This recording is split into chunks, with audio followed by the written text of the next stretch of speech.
నా కలల కథనం అందరికీ నమస్కారం. నేను మీ లావణ్యంలోని కథానిక కవితను. ఈరోజు మనం వినబోయే స్టోరీ ప్రేమ దరహాసం పార్ట్ 43.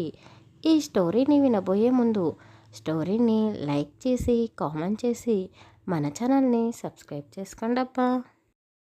షాన్ ఎవరు ఏం చెప్పినా వినే పరిస్థితిలో లేడు అని తులసి అర్థం చేసుకొని అతను అన్నట్టుగానే ఆస్తి మొత్తం వాళ్ళ అమ్మ పేరు మీద రాసేస్తాడేమో అని భయపడుతూనే, అమ్మమ్మ గారు, ఈ ఆస్తిలో మీ మనవడి భాగం, నా భాగం రెండూ నా పేరు మీద రాయమని చెప్పండి అతనికి అని తులసి అనగానే, షాన్ తులసిని కోపంగా చూస్తూ, అంటే నీకు నాకన్నా ఈ ఆస్తి మీదనే ప్రేమ ఎక్కువ కదా. ఈరోజు నువ్వేమిటో నాకు పూర్తిగా అర్థమయ్యావు. శత్రువు కూతురువి అనిపించుకున్నావు అని తులసిపై అరుస్తూనే అక్కడ ఉండలేక అతని గదిలోకి వెళ్ళాడు. వెళుతున్న అతన్నే చూస్తూ తులసి కంటనీరు కారుస్తూ అలాగే కుప్పకూలిపోయింది. ఆమెని ఓదారుస్తూ నూర్ బేగం తులసిని తీసుకుని ఆమె గదిలోకి వెళ్ళింది. పక్కనే వాటర్ బాటిల్ ఉండడంతో తులసికి నీళ్లు తాగిస్తూ ఆమె చీర కొంగుతో తులసి కన్నీళ్లను తుడుస్తూ, ఏడవక తల్లి, వాడికి వాళ్ళ అమ్మంటే ఎంత ప్రేమనో చూస్తున్నావు కదా. ఎంతలా ప్రేమించే నా మనవడిని అది మోసం చేయాలని చూస్తుంది. తల్లిని ప్రేమించేవాడు భార్యను కూడా అంతకంటే ఎక్కువగా ప్రేమిస్తాడు. నువ్వు చాలా అదృష్టవంతురాలివి అని ఆవిడ అనగానే తులసి ఆమెను పట్టుకొని ఏడుస్తూ, అమ్మమ్మ గారు, ఇప్పటి వరకు నేను మీ మనవడి ప్రేమను అర్థం చేసుకోలేదు. కానీ అతని ప్రేమను అర్థం చేసుకొని దగ్గరయ్యే సమయానికి అతను నన్ను అసహ్యించుకుంటున్నాడు అని తులసి బాధపడుతూ ఉండడంతో ఆమె తులసి తలపై చేతితో నిమురుతూ, తులసి, నువ్వు అప్పుడే ఓటమిని ఒప్పుకుంటే ఎలా? ఇంకా లాయర్ పేపర్స్ని రెడీ చేయలేదు కదా. అయినా ఆ జుబేదా కొడుకు మన దగ్గరే ఉన్నాడు కదా. వాడు మన దగ్గర ఉన్నన్ని రోజులు ఇది ఎటూ వెళ్ళలేదులే అని ఆమె అనగానే తులసికి ఏదో గుర్తుకు వచ్చినట్టుగా నూర్ బేగం గారి ఒడిలో నుంచి పైకి లేస్తూ, అవును కదా, నేను వాడి సంగతే మర్చిపోయాను. మా అన్నయ్య ఎక్కడా అని తులసి అటూ ఇటూ చూస్తూ అడగడంతో, తులసి, మీ అన్నయ్య వెళ్ళిపోయాడు అని కీర్తి చెప్పింది. అవును తులసి, ఈరోజు మధ్యాహ్నం వరుణ్ ఇంటికి వెళ్ళిపోయాడు. అయినా వరుణ్ణి ఇప్పుడు ఈ గొడవలోకి ఇన్వాల్వ్ చేయొద్దు. ఇప్పుడిప్పుడే షాన్ మీ అన్నయ్య కాస్త దగ్గరవుతూ ఉన్నారు. మళ్ళీ వారి మధ్య దూరం పెరగవచ్చు. నీకు ఎలాంటి సహాయం కావాలన్నా నేను నీకు తోడుగా ఉంటాను అని నూర్ బేగం గారి తమ్ముడు అనడంతో తులసి సంతోషిస్తూ, మీరు చెప్పింది కూడా నిజమే. మా అన్నయ్యని షాన్ మళ్ళీ అపార్థం చేసుకుంటాడు అని ఆలోచిస్తూ, కీర్తి, నువ్వు కూడా మా అన్నయ్యకి ఇక్కడ జరిగింది ఏదీ చెప్పకు. ఆ జుబేదా గురించి ఏం చేయాలో నేను బాగా ఆలోచిస్తాను అని తులసి అనడంతో కీర్తి తులసి చేతులను పట్టుకుంటూ, నువ్వు ఇప్పుడు ఆలోచించాల్సింది జుబేదా గురించి కాదు, నీ భర్త షాన్ గురించి. నీ పైన కోపంతో రగిలిపోతూ ఉన్నాడు. అతను ఎప్పుడూ నీపై ప్రేమను చూపిస్తూ ఉండేవాడు. కానీ ఈరోజు నేను అతని కళ్ళలో కోపాన్ని చూశాను. అతని మనసు చాలా బాధపడుతూ ఉంది నీ విషయంలో. అతను ఎటూ తేల్చుకోలేకపోతున్నాడు. నువ్వే ఎలాగైనా షాన్ మనసుని శాంతింపచేయాలి. నువ్వు నీ భర్త దగ్గరికి వెళ్ళు అని కీర్తి అనగానే తులసి భయపడుతూ కళ్ళు పెద్దగా చేసి, ఏమంటున్నావే? ఇప్పుడు అతను ఎంత కోపంగా ఉన్నాడో చూశావు కదా. నా ముఖం చూడడం కూడా ఇష్టం లేదు అని చెప్పుకనే చెప్తున్నాడు. అలాంటిదే నేను ఇప్పుడు ఆ గదిలోకి వెళితే ఇంకేమైనా ఉందా? నీకు అతని కోపం గురించి తెలియదు అని తులసి భయపడుతూ అనడంతో నూర్ బేగం గారు కీర్తి తులసికి నచ్చచెప్పుతూ వాడిని అలాగే వదిలేస్తే ఇంకా కోపం పెంచుకుంటాడు నీ పైన. ఇవాళ కాకపోతే రేపైనా వాడితో నువ్వు మాట్లాడి తీరాల్సిందే కదా. ఒక్క విషయం గుర్తుపెట్టుకో, వాడు నిన్ను ప్రాణం కంటే ఎక్కువగా ప్రేమిస్తున్నాడు. నీపై ఎక్కువసేపు కోపాన్ని చూపించలేడులే. వెళ్ళు, వెళ్ళి వాడికి కాస్త నచ్చ చెబుతూ ఏమైనా తినిపించు.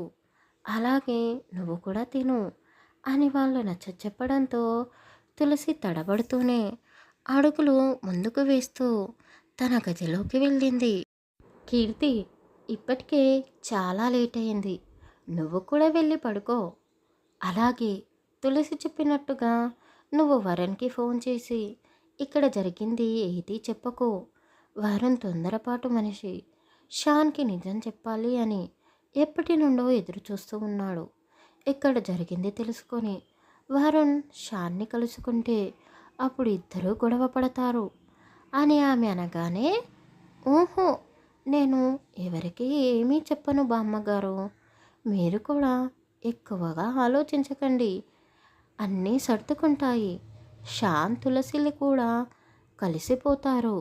మీరు హాయిగా పడుకోండి అని కీర్తి ఆమెకు చెప్పేసి తన గదిలోకి వెళ్ళి వరుణ్ గురించి ఆలోచిస్తూ తులసి బాధను గుర్తు చేసుకుంటూ నిద్రపోవడానికి ప్రయత్నిస్తూ ఉంది. తులసి భయపడుతూనే గదిలోకి వెళ్ళగానే షాన్ ఎక్కడా కనిపించకపోయేసరికి గది మొత్తం వెతుకుతూ ఉంది. రాత్రివేళ ఎక్కడికి వెళ్ళాడో? టైం 10 కావస్తుంది. నా మీద చాలా కోపంగా ఉన్నాడు. నా ముఖం చూడడం ఇష్టం లేదు అని ఈ గదిలో ఉండకుండా వాళ్ళ అమ్మ గదిలోకి వెళ్ళాడా అని తులసి అనుకుంటూనే జుబేదా గది దగ్గరికి వెళ్ళి కిటికీలో నుంచి చూస్తూ ఉంది. అక్కడ కూడా అతను కనబడకపోయేసరికి ఎక్కడికి వెళ్ళాడు అని ఇల్లంతా వెతుకుతూ బహుశా గార్డెన్లో ఉన్న కుక్కల వద్దకు వెళ్ళాడేమో అని గార్డెన్ మొత్తం కూడా తిరిగి చూసింది. తులసి కంగారు పడుతూ ఎక్కడికి వెళ్ళాడు అని తల పట్టుకొని ఒక పక్కన కూర్చుంటూ అక్కడ ఉన్న వాచ్మెన్ని పిలిచి షాన్ గురించి అడిగింది. మేం సాబ్ సాబ్ చాలా కోపంగా ఉన్నాడు. ఇప్పుడే కార్ తీసుకొని బయటికి వెళ్ళాడు. ఎక్కడికి వెళ్తున్నాడో మేము అడగకూడదు, కానీ ఈరోజు చాలా కోపంగా ఉండడంతో అడిగేశాను. ఆఫీస్కి వెళ్తున్నాను అని చెప్పాడు. ఏదైనా అర్జెంటు పని ఉందేమో అని ఆ వాచ్మెన్ వాళ్ళ భాషలో చెప్పగానే తులసి అర్థం చేసుకొని ఇంట్లో వాళ్ళకి చెప్పాలి అనుకుంది. కానీ ఏ టైంలో చెబితే అందరూ షాన్కి ఫోన్ చేసి కోపడతారో అని ఎవరికీ చెప్పకుండా తానే అతని వద్దకు వెళ్ళాలి అనుకుంది. అనుకున్నట్టుగానే ఆ చీకట్లో ఆమె స్కూటీ స్టార్ట్ చేస్తూ ఉంది. అయ్యో మేం సాబ్, మీరెక్కడికి వెళ్తున్నారు ఎంత చీకట్లో? మీరు బయటికి వెళ్ళడం మంచిది కాదు. అంతగా వెళ్ళాలి అంటే డ్రైవర్కి ఫోన్ చేస్తాను, పక్కనే ఉంటాడు, మిమ్మల్ని తీసుకొని వెళ్తాడు అని ఆ వాచ్మెన్ అనడంతో తులసి అతని మాట వినకుండా వద్దు వద్దు, నేనే వెళ్తాను అని ఆమె అనగానే వాచ్మెన్ ఆకాశం పైకి చూస్తూ మేడం, చాలా చీకటిగా ఉంది, పైగా మబ్బులు కమ్ముకొస్తున్నాయి, వర్షం పడేలా ఉంది, మీరు వెళ్ళకపోవడమే మంచిది అని అతను చెబుతున్నా అతని మాటలు వినిపించుకోకుండా తులసి స్కూటీ స్టార్ట్ చేసుకొని వెళుతూ నేను త్వరగా వస్తాను, మీ సార్ని తీసుకొని, నువ్వేమీ కంగారు పడకు అని చెబుతూనే స్కూటీని షాన్ ఆఫీస్ వైపుకు పోనిచ్చింది. ఇంకో 10 అడుగుల దూరంలో ఆఫీస్ ఉంది అనగా కమ్ముకొస్తున్న మేఘాలు ఘర్షిస్తూ చినుకులు రాలడం మొదలుపెట్టింది. ఆమె ఆఫీస్కి చేరిపోయేలోగా తడిసిపోవడంతో చలికి వణికిపోతూ లోపలికి పరుగు తీసింది. ఆ ఆఫీస్ మొత్తం ఖాళీగా ఉంది.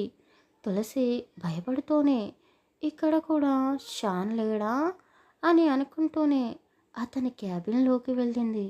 షాన్ ఆ క్యాబిన్లో ఉన్న కిటికీ వద్ద నిలబడి బయటకు చూస్తూ పడుతున్న వర్షాన్ని చూస్తూ ఉన్నాడు. అతన్ని చూడగానే తులసి గుండెలపై చెయ్యి వేసుకొని హమ్మయ్య ఇక్కడే ఉన్నాడు అని అనుకొని భయాన్ని పక్కన పెడుతూ బావా అని వణుకుతున్న గొంతుతో పిలవగానే అతను చేతిలో మందు గ్లాస్ని పట్టుకొని ఒక్కసారిగా వెనక్కి తిరిగి చూశాడు. పూర్తిగా తడిసిన శరీరంతో వణికిపోతూ ఉన్న తులసిని చూసి షాన్ అడుగులు ముందుకు వేశాడు. నువ్వా? నువ్వేంటి ఇంత చీకట్లో ఈ వర్షంలో ఇక్కడికి వచ్చావు? ఇక్కడ కూడా నన్ను ప్రశాంతంగా ఉండనివ్వవా అని అతను అనగానే తులసి బాధపడుతూ అంటే ఏంటి బావా, నన్ను వెళ్ళిపోమ్మంటున్నావా అని ఆమె అడగడంతో అతను ఆమె వైపు కోపంగా చూస్తూ అవును, వెళ్ళిపోమని చెప్తున్నాను అని అతను అంటూ ఉండగానే బయట నుండి పెద్ద పెద్దగా ఉరుముల శబ్దం రావడంతో ఆమె ఒక్క అడుగున అతని చేరుకొని గట్టిగా కౌగులించుకుంది. ఆ తర్వాత ఏం జరగబోతుంది తర్వాయి భాగంలో తెలుసుకుందాం. కథ నచ్చితే లైక్ చేసి కామెంట్ చేసి మన ఛానల్ని సబ్స్క్రైబ్ చేసుకోండి అబ్బా.